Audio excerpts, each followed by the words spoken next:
So which is best, pay an active manager and get the best of their fundamental views over time, or try and approximate the market returns by going passive? The answer to this may have less to do with actual style of asset management. Gentlemen, let's get straight into it, and let's go around the table and get your views to start off with on active versus passive and where you stand on the raging debate, as we say. Roland, your views. I think it's important to distinguish what active managers have control over, and you should only reward an active manager for two things, which is stock selection and sort of market timing. Those are the two areas where active managers can add value, and there are different ways to obviously measure that, and an important line in the sand is what the benchmark is and whether you are fairly and in a relevant way measuring that skill. So it's all about the benchmark, and it is all about understanding that fund managers returns come from the risks they take as well as from stock picking and market timing. Colin, let's add your voice to this. What are your views on when an active versus a passive manager is appropriate? There is no simple answer. For me, a lot of it can be dependent on the actual investor involved. I believe some investors are more suitable to passive management. Normally, investors are very cost sensitive. I think other investors are more suited to active management.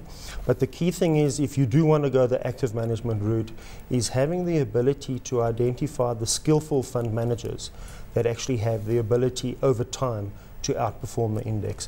And also acknowledging at the same time that active and passive management go through cycles. And there will be periods of time whereby just the market cycle that you're in will favor one approach over the other, and identifying that they will go through periods of over and underperformance. And it's really just trying to take a view of over time who's actually going to give you the best result. It's hard really to look back though on trends and make a view that's going to predict what's going to take place in the future though. And we've spoken about this many times on the show, Quirby, is that future performance doesn't necessarily mean they're going to outperform past performance rather in the future.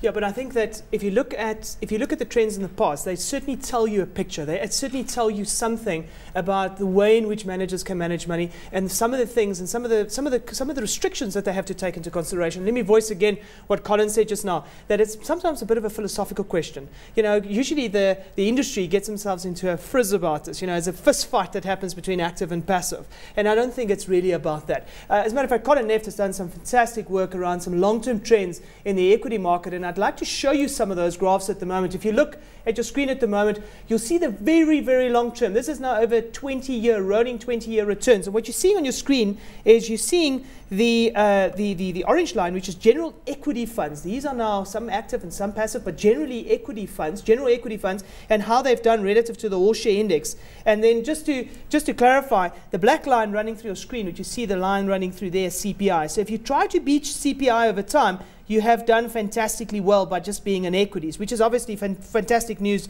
if that's been your investment objective. But look at the periods. There's certainly periods at the moment, and we're going to talk a little bit about the period that we're going through at the moment, where general equity funds have done worse than the all-share, but there are periods when general equity fund managers actually do much better than what the all-share has done. And let me maybe show you why this happens. And just to go back to that period that I've just highlighted, that period where these general equity funds actually do quite well. Well, that's generally a space where, if you just have a look at the chart, where resources don't do much, but where financials and industrials directionally actually start improving in performance. And generally, that's one of the things that you can learn from this. When financials and industrials do better than resources, active managers generally do better than just by being passive. But once that trend reverses, you don't necessarily see this coming through the numbers. But that means it's a structural issue. It's actually got nothing to do with skill. It's just the way that's what I was going to ask.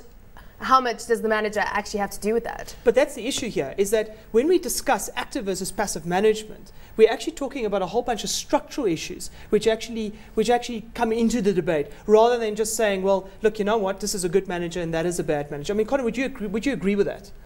When I analyze this graph, basically what comes to me is a number of findings, is that you've had periods of rolling 20 years where, as you've mentioned, active managers have done well often when resources have underperformed, but that's just one of the reasons. I think it's just a lot more complex than that, but that is one of the things to look at. But for me, the important thing to take from this graph is over the more recent rolling 20-year periods, active has had an advantage. And from my analysis, that advantage has actually got more to do with fees now in the recent past, as opposed to the resources cycle, if you like. We're going to talk about fees a little bit later, and I just want to hone in again on kind of the sectors, the financials, industrials, and resources. Maybe just for you that don't know, I mean, resources make up a very, very large component of the total market in South Africa, and that's why managers often battle to beat resources, because to go to full weighting relative to the all-share index, means that you have to put a huge chunk of your fund into resources, and predominantly Anglos and Billotons. And for that reason, that's often the reason why when resources appreciate in value, that's often why you find this. There are two other things that certainly research has shown in terms of the relative performance of active managers to the index or to the market. The one is fund managers are generally overweight mid-caps and small-cap stocks more so than the index is. So whenever you have a cycle where small caps do well, especially during a crash, large caps sort of get sold off, and the small caps sort of, because you can't sell them because they're liquid, tend to do well, which makes fund managers look again like they're outperforming during crash periods, but actually it's just that they are structurally overweight illiquid shares, and the large caps underperform over those periods. The other reason is quite an obvious one, and what you'll find is that in the long run, most fund managers have, to a large extent for the reasons Kirby's just mentioned, a low exposure to the market. In other words, they have a beta less than 1. So when the market goes up 10%, their fund doesn't go up as much because they are defensively positioned, most fund managers. In other words, they have a value bias, which means that when markets crash, they don't fall as much because they're defensive. And when markets run hard, they can't outperform because they're defensive. And we've seen this in the numbers. We've seen this in the returns. You can measure this, absolutely. Yeah. Most fund managers have a beta less than 1 or a value bias. Now, that means that skill is a cyclical thing, which is something we mentioned also earlier on, but it's got nothing to do with skill. It's just a structural kind of bias that determines when fund managers do well or not. And it's interesting to notice that most fund managers do well at the same time. You'd think, like, if fund managers were completely independent, skilled people, some would do well and some wouldn't do well. I mean, and then that brings the question in, how do you debate whether it's right to try and seek out the most talented fund manager? Does that, how much of a factor is talent? Yeah, if I can just answer the question and kind of get back to the graph at the same time, is what the graph is hiding is that nobody actually gets the index return as such. It's almost a notional investment. To get the index return, you need to actually invest in an index fund. And again, a lot of research has shown that the index funds, well, don't actually give you the index return.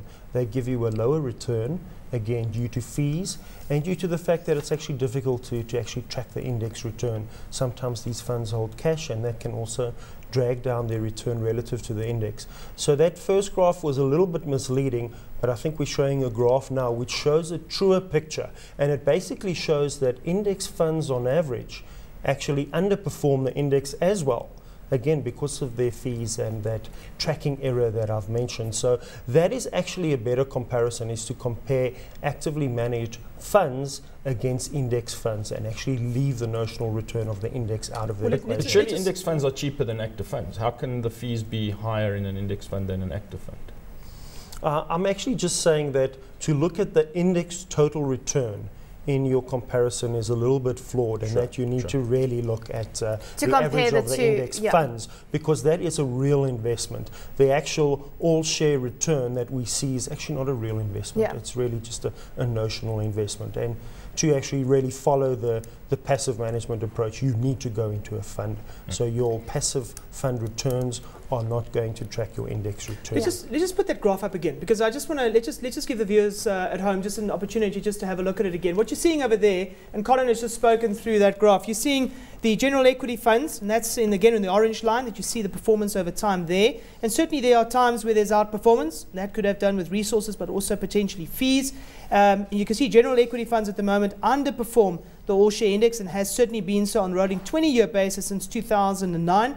But if you look at index funds, you're not necessarily getting the index. You have to pay a fee for that at the end of the day. And sometimes, and that kind of leaves you behind what the all-share index gives you at the end of the day. And again, coming back to that issue that, really the index is a notional thing at the end of the day. How you participate with that. Well, it's not a real investment, as you're saying. So the relevance is just to show, where it stands on the graph. And as a matter of fact, if you were in the United States, for instance, to participate in an index there is a lot cheaper than it is in South Africa. I mean, we're seeing prices coming back for that in South Africa, but in certain instances it's actually quite expensive still. Yeah.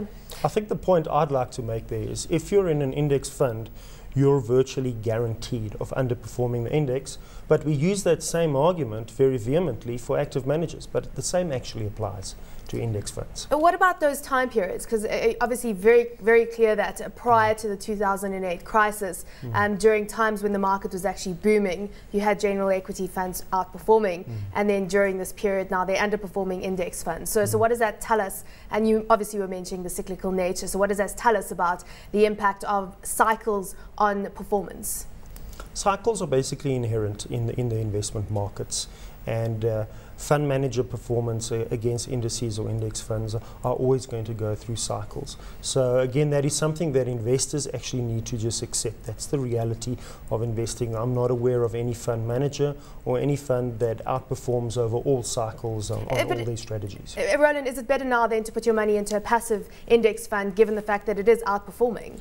I'd just like to answer your question, also come back to what Colin was saying earlier on, is that you're guaranteed to underperform in an index fund. We must distinguish that there are two types of index funds. There are market cap weighted index funds, or funds that just track the indices, which is, I guess, what Colin's referring to.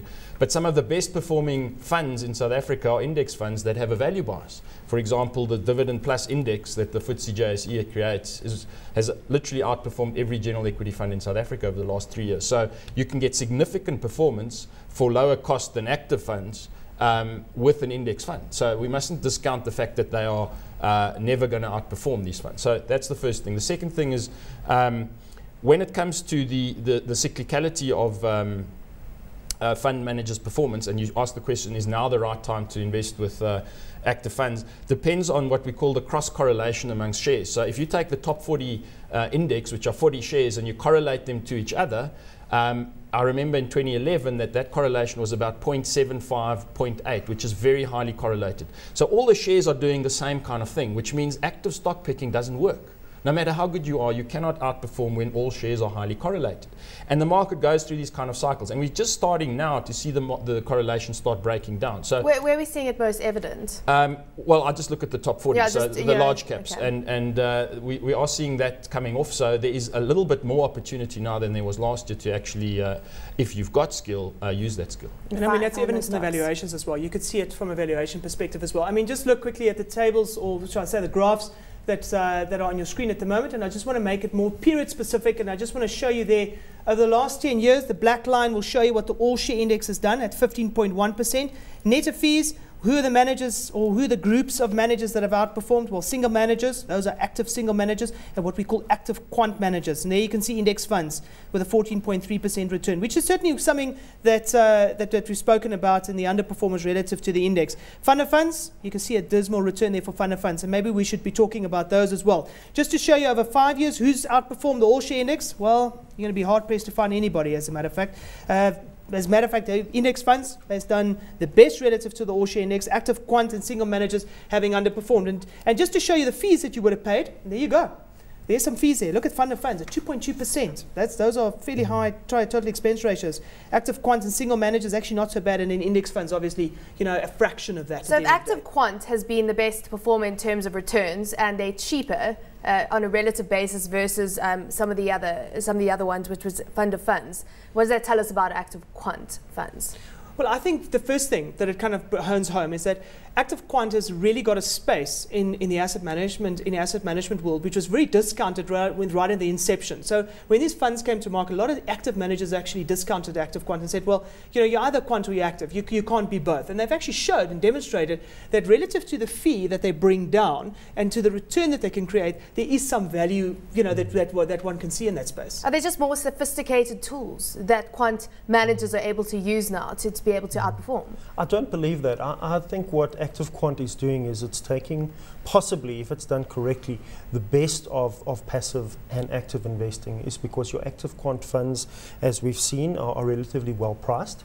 You know, they generally kind of sit in between the range of your active managers and your index funds. So you're getting active quant at lower fees, and plus you're getting quant-driven active management. So if you get the best of both worlds, if you like, and you put it into a strategy, you know, that it seems like something that's working at the moment. But active quant funds haven't been around for that long in terms of, you know, I think the first active quant fund really doesn't go back as long as the total general equity category. So we also need a bit more time, I think, to really evaluate. To evaluate. We've got to wrap this up. 30 seconds, Roland. I'm going to give you the closing word on this discussion.